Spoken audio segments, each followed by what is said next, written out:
ఆయన సీనియర్ రాజకీయ నాయకులు. ప్రస్తుతం అధికార పార్టీ ఎమ్మెల్యే కూడా. కానీ తన నియోజకవర్గంలోనే ధర్నా అంటున్నారు.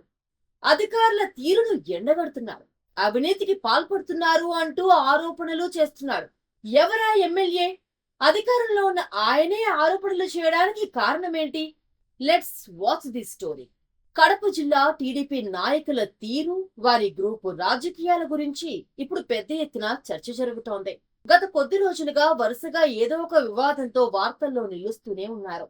ఇక ముఖ్యంగా ప్రొద్దుటూరు నియోజకవర్గ రాజకీయాల గురించైతే తెగ చెవులు కొరుక్కుంటున్నారట కార్యకర్తలు. తమ బాస్ లోకేష్ వార్నింగ్ ఇచ్చినప్పటికీ ఎవరి తీరులో మార్పు రాలేదని అనుకుంటున్నారట. దానికి కారణం ఇటీవల జరుగుతున్న పరిణామాలేనట. లోకేష్ వార్నింగ్ ఇచ్చిన తర్వాత కొంతమంది నేతల తీరు వింతగా ఉందని టాక్. దానికి కారణం ప్రొద్దుటూరు ఎమ్మెల్యే సీనియర్ నాయకులు వరదరాజులు తీరే అని చెప్పుకుంటున్నారట కార్యకర్తలు. వరదరాజుల రెడ్డి వరుసగా 5 సార్లు ఎమ్మెల్యేగా గెలిచి నియోజకవర్గంపై పట్టున్న నాయకుడు. 2024లోనూ టీడీపీ తరపున పోటీ చేసి గెలుపొందారు ఆయన. అయితే ఇప్పుడు మాత్రం ఆయన తీరు అందరినీ ఆశ్చర్యపరుస్తుందని టాక్. ఆయన నియోజకవర్గంలో ఉండే అధికారులు అవినీతికి పాల్పడుతున్నారంటూ ఏకిపాడేస్తున్నారు వరదరాజులు. నిజానికి అలాంటివి జరిగితే ప్రతిపక్షాలు ఆరోపణలు చేస్తాయి. కానీ ప్రొద్దుటూరులో మాత్రం అధికారంలో ఉన్న ఎమ్మెల్యే తమ పార్టీ అధికారంలో ఉన్న సమయంలోనే ఇలాంటి వ్యాఖ్యలు చేయడం ఏంటని మాట్లాడుకుంటున్నారట ప్రొద్దుటూరు నియోజకవర్గ ప్రజలు. ప్రొద్దుటూరులో సబ్స్టేషన్ పనులు నిలిపివేయడంపై వరదరాజుల రెడ్డి కోపంగా ఉన్నారట.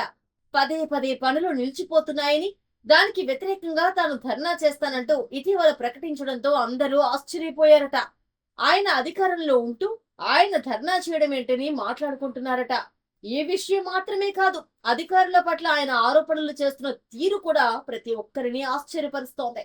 ఈయనేంటి ఇలా మాట్లాడుతున్నారు అనుకుంటున్నారట ప్రతి ఒక్కరు. ప్రొద్దుటూరులో ఉన్న గ్రూప్ రాజకీయాల కారణంగానే ఆయన ఇలా మాట్లాడుతున్నారని అంటున్నారు కొందరు కార్యకర్తలు. ఇటీవల లోకేష్ స్వీట్ వార్నింగ్ ఇచ్చిన తర్వాత ఈ వ్యాఖ్యలు మరీ ఎక్కువైనట్లు అంటున్నారు. నియోజకవర్గంలోని ఒక వర్గానికి కొందరికి అధికారులు కొమ్ము కాస్తున్న నేపథ్యంలోనే ఈయన ఇలాంటి వ్యాఖ్యలు చేస్తున్నారేమో అని అంటున్నారు. మాజీ ఇన్ఛార్జ్ ప్రవీణ్ కుమార్ ని టార్గెట్ చేసేందుకే వరద ఈ ఆరోపణలు చేస్తున్నారని మాట్లాడుకుంటున్నారట.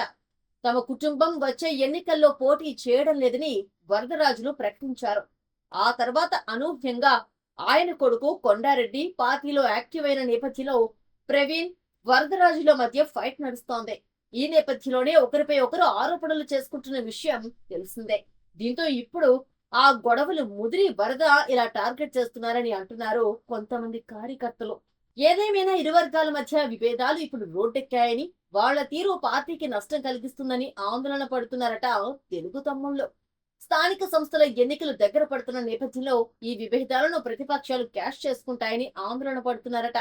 ఈ గొడవలు ఎక్కడికి దారి తీస్తాయో, నాయకుల తీరు పార్టీకి నష్టం కలిగిస్తాయేమో అని ఆలోచిస్తున్నారట.